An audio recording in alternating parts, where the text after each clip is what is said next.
Hello, everyone. Welcome, one and all. This is the Do Dissidents podcast. My name is Keaton Weiss, and I have the great pleasure today of being joined on the phone by Asad Haider. Assad is the author of the book called Mistaken Identity Race and Class in the Age of Trump.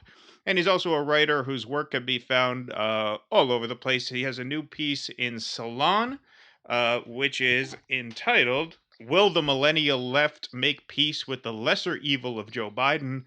It's complicated. Assad, thank you so much for making the time today. Thanks for having me, Keaton. Oh, absolutely. I just want a little bit of a program note to our audience. Sound quality is going to be slightly less than optimal today just because it is summertime, which means the humidity affects my good microphone. So, and I forgot to pack it properly. So I'm going off one of my dynamic mics instead of my condenser mic. So there you go. A little excuse to start the program today. But Assad, I do want to talk about this piece because this piece was written in response to the letter by the old SDS members that was published in the Nation magazine. The letter from the old new left to the new left, and then I actually was prompted to write a little blog of my own about the Mitchell Abador piece in the New York Times, which basically very sort of predictably trashed, today's young socialists for not falling in line behind Joe Biden. And I'll start off by just quoting a section of the piece here, which was one of many that stood out to me. The slogan of May 1968, quote, "Be realistic, demand the impossible," remains a rational and ethical principle for the present. We should be inspired by the youth who are reviving it. And a major theme in this piece seemed to be the sort of lack of imagination in today's politics.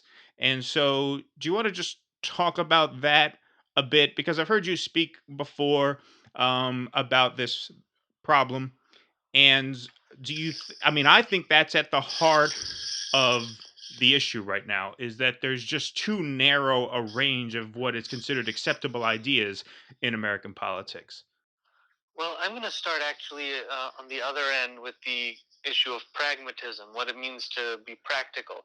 I think there's a very distorted conception and a misleading conception of what it would mean to be practical or pragmatic in politics today.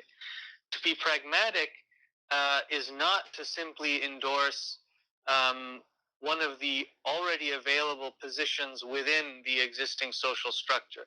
This is not pragmatic because the form of society that we have now is one that is accelerating rapidly towards catastrophe. We have climate change, we have the related emergence of this pandemic, which is probably the first in a series. We have the threat of war, of imperialist violence, becoming more and more terroristic.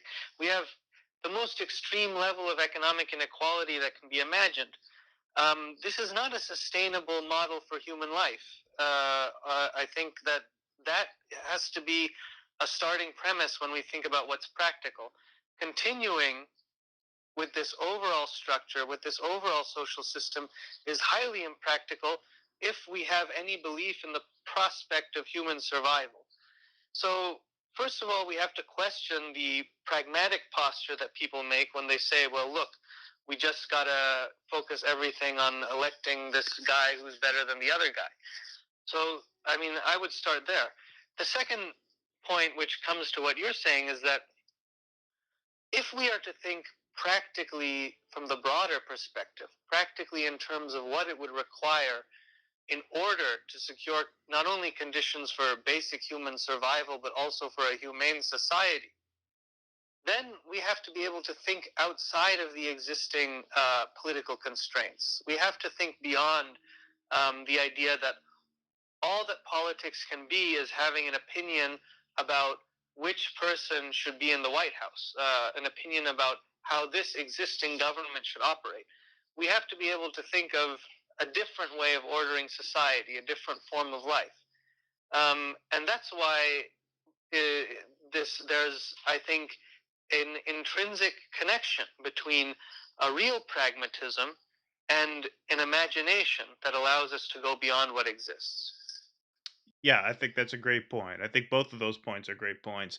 Now, do you think this sort of limitation is a result is sort of an inevitable component of electoral politics, or is it especially strong now? Because one of the other things that you refer to in your article are these two different intervals, one of which we may be coming out of, which is an interval of great economic growth, which you call the charmed interval, and then the other interval is sort of a post-revolutionary interval. Um, Coming after the 1960s, I'll quote from your article again. You say, dominated by the idea that, quote, the neoliberal principle that there is no alternative to global capitalism. So, is this something that is a particular problem now, or a particularly bad problem now, or is this just something that is inevitably going to exist when we talk about, as you just said, choosing one guy over the other as to who becomes president? Yeah, and I actually wrote another article about this called On Depoliticization, and I describe depoliticization also in the two terms that you've hinted at. One is the more immediate term, which has to do with the risks of electoral politics. Now, I wrote the article a little while ago, and then I published it when Bernie Sanders was doing surprisingly well. I think Nevada had just happened, and I thought, oh, oops. But then it quickly began to seem relevant again. So one problem with electoral politics, and I don't think that in any strategic and tactical discussion, I don't think it makes sense to write out an available tactic. Elections can be a useful tactic in developing a movement which can engage in a broader social transformation. So I don't accept either the position that, well, politics always has to pass through elections. I don't think that's true. I think that politics, frequently happens on the street and must happen on the street. And then I don't agree with the position that says, well, elections are just internal to the structures of bourgeois democracy, and so they can never be utilized in a useful way for social movements. I think both of these are reductive interpretations. However, we have to be aware of the risks that are involved in electoral politics, which is precisely when a a movement of people, a grassroots movement, delegates its power to a political representative. That's the dangerous dynamic, and it's not dangerous because the political representatives may ultimately betray them, though that does happen. It's dangerous because it can be demobilizing of the grassroots movement.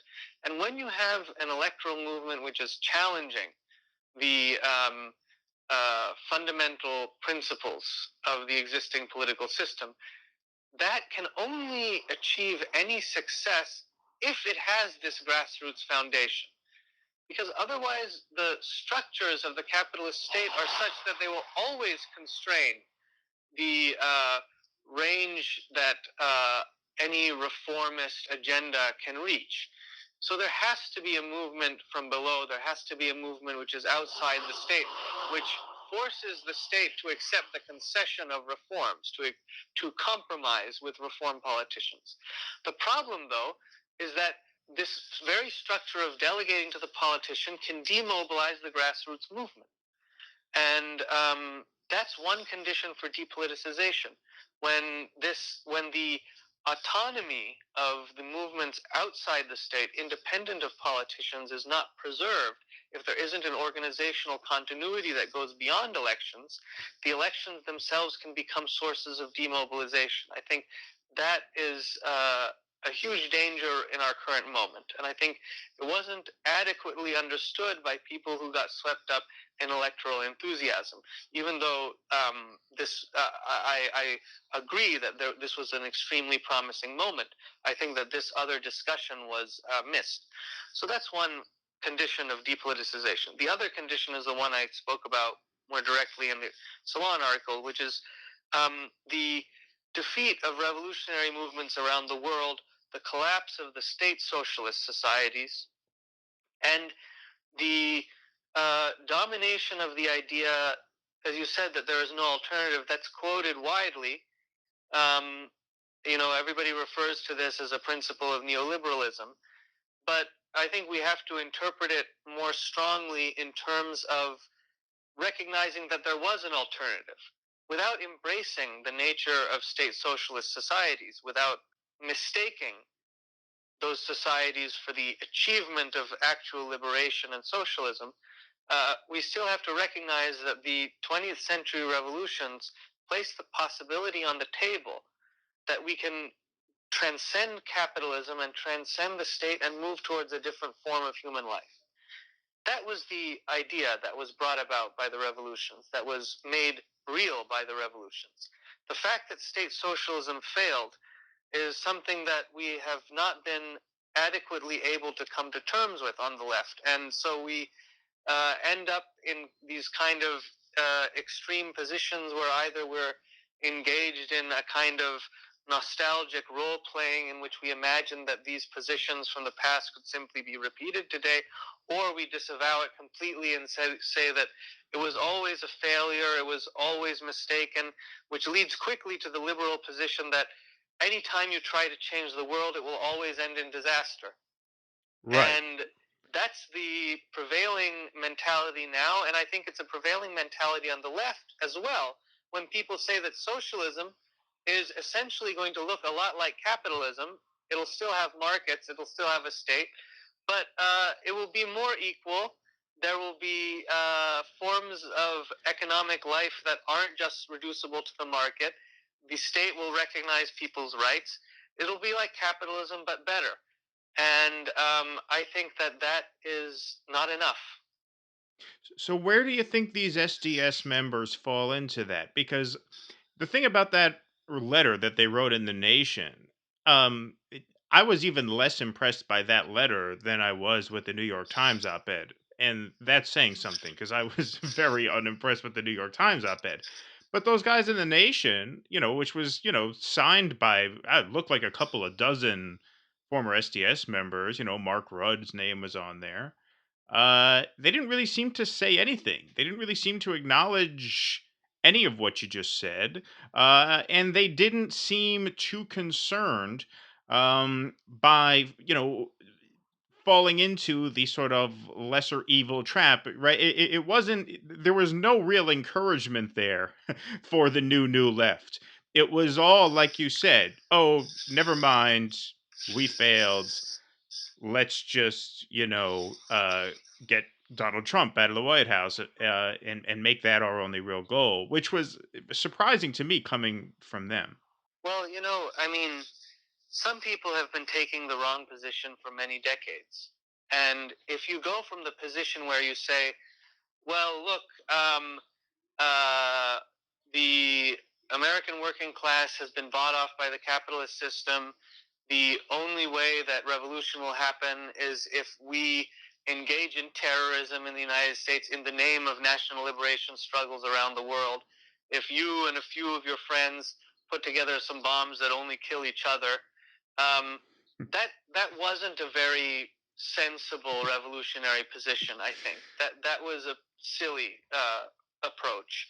And if you went from that weather underground approach to now saying, okay, we just have to embrace the lesser evil, it shows that there's a pretty consistent lack of political acuity there. So I think in some cases it's just been a mistaken assessment of politics, a bad political strategy for decades. In other cases, you may have a different problem, which is that it is not easy to be committed to a vision of human emancipation. That's extremely difficult to do. It's the ideology of the whole society is against you. Every day you suffer losses. You suffer more losses than you achieve victories. You see the brutality of the existing system persist day after day. Demoralization is the most obvious outcome. And, you know, one of the easiest ways out to respond to that problem, to respond to that crushing pressure, is to say, okay, well, it was never really that important to change the world. It was always kind of a dream that I had. I was always a little bit deluded when I thought that. And now I have grown up and I can see that we don't need to have a politics that requires this level of commitment, this level of questioning, this level of imagination.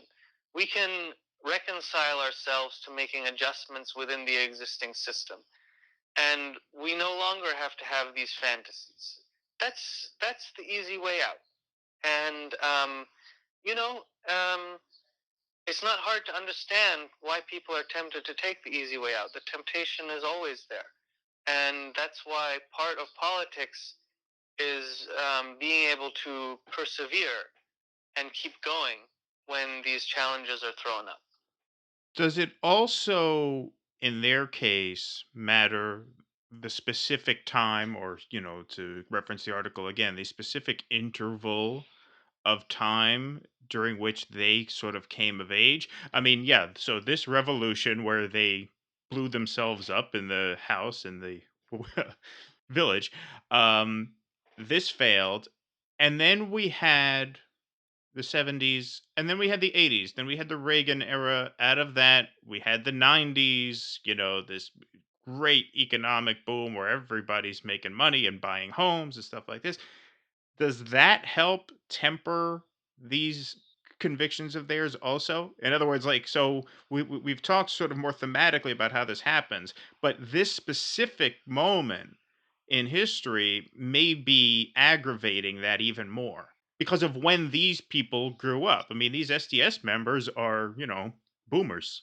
Yeah, yeah. I mean, so they remember a period of society in which there was far greater prosperity, first of all, in which it was possible for people to be full time activists.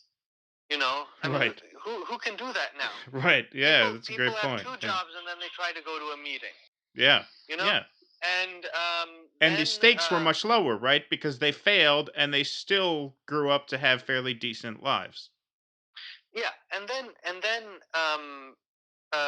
then also, as you put it, it was a period of just great revolutionary action all around the world. In the United States, the civil rights movement, and then you had the Vietnamese national liberation struggle, the Cuban Revolution. You had student revolutions in China to some extent, in Mexico, all across Europe. It was a moment in which different possibilities were very real and material. And they were defeated or degenerated in various ways. And so if you sort of bought into them as an observer, as someone who was trying to fulfill a fantasy of revolution, rather than having a sober assessment of what was happening, what the limits were, and what needed to be done, then you can say later that you were disillusioned and that it was all doomed to become a disaster. And that's part of it. But then another thing that I think you're kind of hinting at is that the defeat of revolution and the institution of the idea that there is no alternative was also a new strategy of the right. It was a new strategy of right wing politics which came up to manage the economic, political, and social crisis that was provoked by the 60s and 70s. And this was the response of Thatcher and Reagan.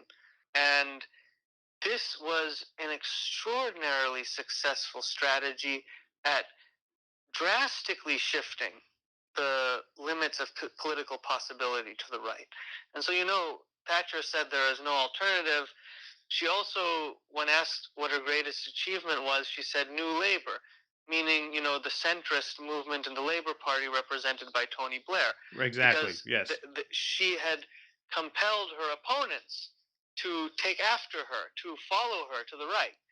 And that's something that really happened here. I mean, former radicals uh, found themselves pulled in by the magnetism of the shift to the right. And Clinton could be taken to be an example of Thatcher's success just as much as Blair. Absolutely. So, Yes. so that's a very important part of this history. Well, that's a great point. And I think Blair took office, what, about 5 or 6 years after Clinton did? Blair took office late 90s. Hmm. So they had about 5 or 6 more years of actual conservative party rule. But it's such a great point that one of her greatest accomplishments, among many, I mean, they did the whole thing, basically everything but the NHS. She deballed workers, she busted unions, she broke up strikes, she deregulated, financial industries, cut taxes on the rich, reprivatized certain industries that had been national. I mean, they did the whole thing, but I think, I mean, I never heard that quote of hers, but it's so true that yes, the biggest thing she did was pull the opposition so far in her direction. And you could say Reagan did the same thing here. I think I think that's a fantastic point. And so I guess one of the other questions that I have, and this might be the most important of all, is that, now that we've had this 2020 cycle come and go, and like I said, I'm not out there evangelizing. I mean, I loved this piece that you wrote because, look, I'm of the opinion I'm not voting for Joe Biden, but I'm not out there like policing everybody's vote, telling me you can't vote for Joe Biden if you're a real lefty or, whatever. As far as I'm concerned, the election's pretty much over. We had a chance to elect Bernie, we didn't. Whatever happens now is going to present its own set of obstacles either way. Um, but how can we avoid falling into the same traps that the Mitchell Abadors and these SDS members fell into? Or will the circumstances take care of that for us because these are much more dire times? That's a very interesting and very challenging question. I think that we can learn from that history in a way that I think these figures who are coming out of the New Left don't want us to. I think they don't want us to learn particular lessons about the necessity for the revolutionary vision that we lost. I mean, I think that's something that we can really take out of that moment. They drew a different lesson. They drew the lesson that you have to scale back, that you have to celebrate American democracy and so on. I think we should draw the lesson that without this revolutionary vision, we have lost the possibility of politics. Right. Yeah. Um, I think that what we need to do is figure out how to build lasting organizations. I mean, this is, to me, this is the main thing. That, as I said, politics requires perseverance. If you believe in emancipation, you have everything against you, and you need to be able to persevere. And I think perseverance has a material basis, and that is organization. And so we need to have organizations that have continuity and have autonomy. Continuity across different demands, different struggles, which may win or lose, and autonomy from the existing institutions of this society, which include electoral politics. And then we need another element, which is that we need these organizations to cultivate constructive and affirmative ways of relating to each other. We need organizations which aren't bogged down in sectarianism and purge mentalities, resulting in everyone mistrusting each other, making accusations of each other, and so on. This is something that happens in many different forms. It's happened in the classical kind of purge model that we saw throughout the 20th century, but now it can happen with various other languages, people accused of not speaking correctly. I think that we have to find a way to cultivate organizational practices that increase people's trust in each other and ability to work together. And that's a big challenge, and it will take some experimentation to figure that out. Yeah, I mean, I'm trying to pin down a somewhat more specific example of that. I mean, right now, I think being so inflexible about, like, there are certain people who are, diehard Bernie or busters who say that, we should be urging people not to fall in line and vote for Joe Biden, and then there are Mm. these SDS members saying no, you should. Is that an example of the sort of fracturing of the coalition that we want to try to avoid? Like, my position on it is, look, I'm not going to vote for Joe Biden. If you feel that's something you have to do, do it. If you don't want to do it, don't do it. Because ultimately it's more important, like you said, to maintain autonomy and continuity and know where the big fight is. The big fight is not in this election, right? I mean, this is Hmm. not, if Bernie would be the nominee, you would say this would be a much bigger fight, right? Hmm. But now, Biden v. Trump, this is not where you want to put your stake in the ground and say, okay, if you're on the other side, you're not on my team. That seems to go in the direction of, as you said, splitting the movement where it has to stay united. Well, Does that make sense? yeah, yeah, absolutely. I think there's also a serious overestimation and over extrapolation about people's opinions about how to vote and whether to vote Yeah, absolutely. and what the outcome of an election would be. I mean, we're talking uh, at the level of social forces that far exceed the opinion of your, of the 20-year-old DSA member that you're arguing with on Twitter. I mean, come on. I mean that that one opinion is not actually determining the outcome of the election, Right, as and I you're pointed out in actually the. sorry, go ahead. Go ahead. Go ahead.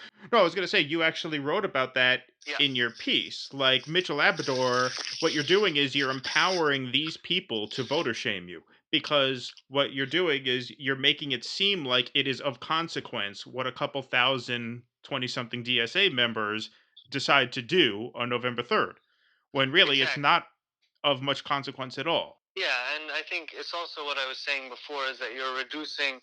What's really at stake is that you're reducing politics to an opinion about the government rather than being able to think of something that goes beyond what exists. I mean, I think that's what's really at stake because once again, when you look at the empirical reality, it's just like it doesn't add up that it would be morally or consequentially relevant what a few thousand people think or say about whether they're going to vote for Biden.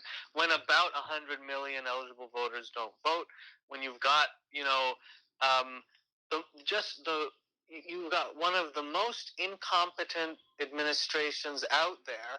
You've got a Democratic candidate who should be able to ride on the popularity of he should be able to ride on the great popularity of the Obama administration, and yet he is struggling to even keep up. I mean, this is a failure of the Democrats. This is a failure of the liberals. It's absurd for them to point fingers at people to the left who are not ready to jump on board with enthusiasm after they did everything they could to shut down one of the only presidential campaigns that appeared to have any promise of um, just introducing basic life-saving measures into American politics. I mean, it's a great historical kind of irony. It's just something so bizarre that after this Medicare for All campaign is crushed, immediately we got the pandemic. Yep. I mean, that's just amazing. I mean, historians can, I'm sure, in the future, write entire books about it if there are historians in the future. Well, it's funny. Biden made news yesterday, or was it the day before? I think it was the day before yesterday for the "You Ain't Black" comments, And, you know, those are newsworthy comments. That's obviously an awful thing to say, especially when the center left sort of, the entire hierarchy there just sort of thrives upon nitpicking people's language and trying to find ways to weaponize identity politics against the actual left, right? But the other thing he said that same morning, I believe, on CNBC, he said, I am not for Medicare for all. I will not be for Medicare for all. I mean, how you could not at least pretend to have had this pandemic, this thing we're living through, open your mind a little bit. I mean, you're just an asshole. Yeah, and I mean, it's probably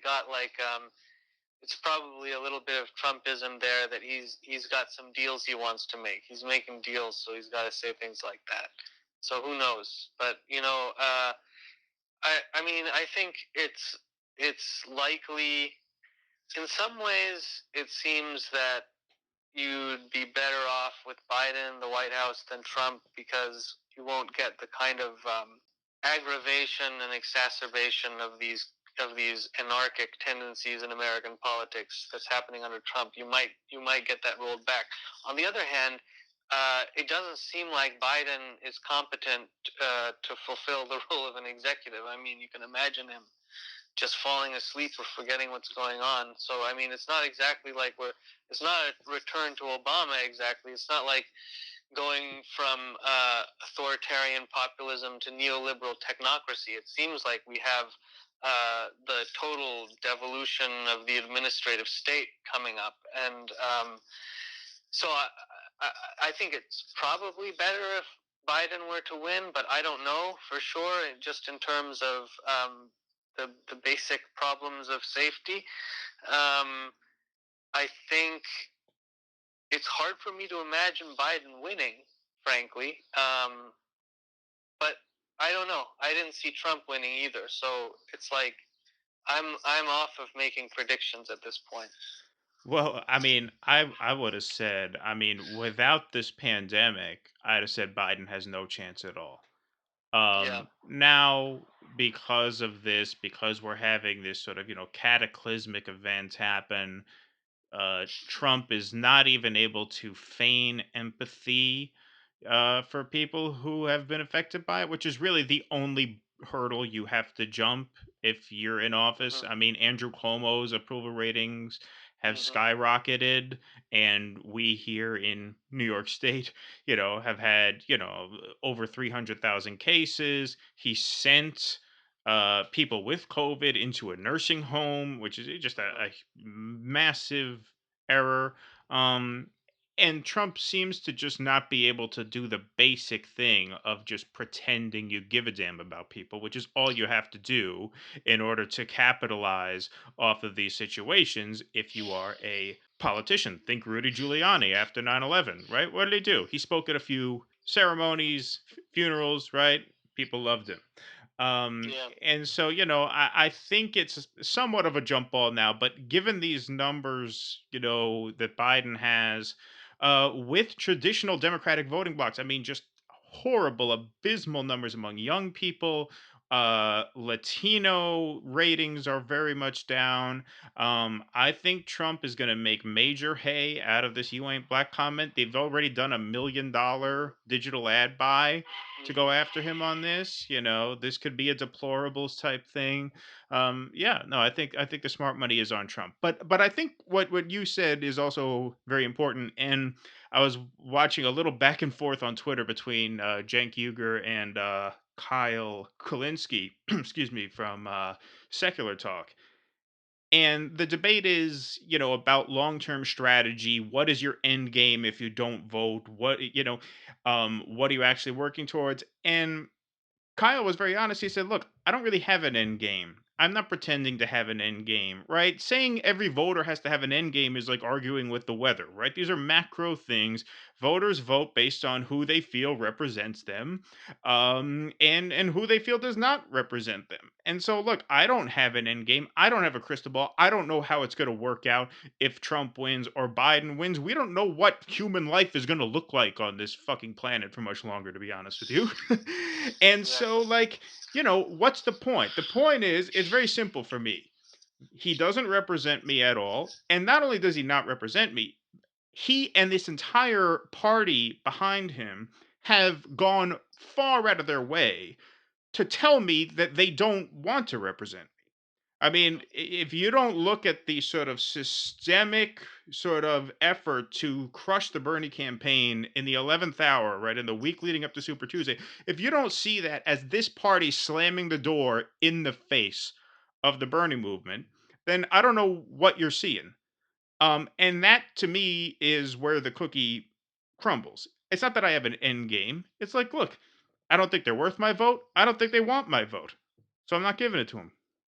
Yeah, I think a lot of people will make that calculation, and in the end, it's, as you say, it's not going to be decisive for the outcome. I mean, let's see if we have an election, how we have an election, who will vote. It's so hard to say now. I mean, this is we maybe had another interval in which it seemed like there was some level of stability and repetition in American politics. I mean, that you could rely on particular patterns, and maybe now since 2016 that's ended too, and we're just seeing the fraying of the political system, and who knows how these things are going to look now. I mean, strange things could happen.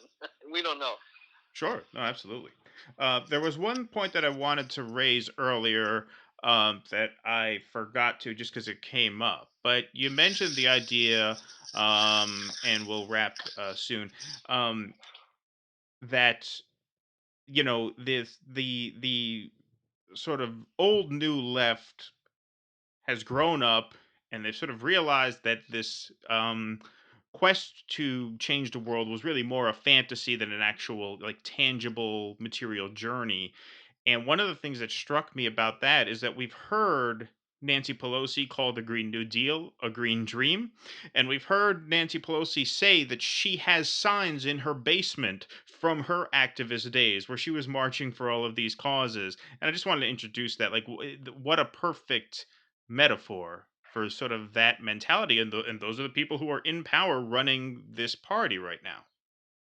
Yeah, I mean, I think, as I was suggesting earlier, I mean, some of these people got swept along by the wave. Some of them had actively bad ideas. Some of them were just opportunists, and I suspect some of these people who talk about signs in their basements have been opportunists for a long time. Yeah. Well, what evidence we have? What is she worth? About $150 million. She parlayed a career in politics to quite the fortune. So you could very well be right. Okay, so I guess that's where we'll about wrap. You have a book called Mistaken Identity. Do you want to tell people about that book and where they can find it? Just kind of Yeah, tell them what that's about. yeah, that's a book about the politics of race. It's a way of reframing the debates, the back and forth debates about identity politics. And it's published by Verso, and you should get it on the Verso website, Verso Books.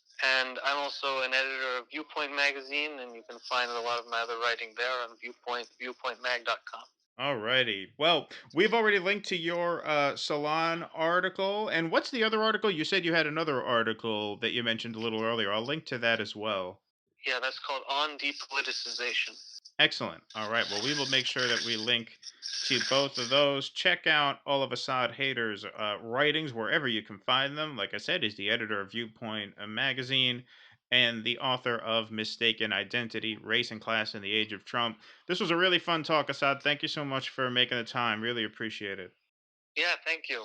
Alrighty. You can follow us on SoundCloud, like us on Facebook, subscribe to the podcast on any major podcast player, Spotify, Stitcher, Apple iTunes, Google Play, iHeartRadio, Overcast. We're on all of them.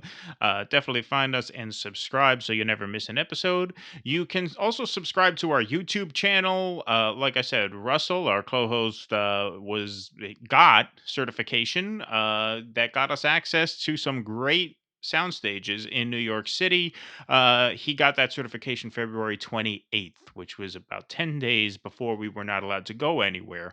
And so once that starts, once we get back to any sense of normalcy, if we do, knock on wood, we'll be making some actual videos. But in the meantime, we will put these podcasts up in their audio form on YouTube, so you can subscribe to us there if you want. You can also support the show at patreon.com/do dissidents for as little as a dime a day. You can support the show and get access to exclusive content. We have a 40-minute podcast review of the film Planet of the Humans, which is on there right now, and we'll be putting some more exclusive content up in the coming days. I have some ideas for that. And I think that about does it for our plugs. Thank you for your continued support. Thank you so much to Asad Haider for coming on. Thanks for listening. We'll see you next time.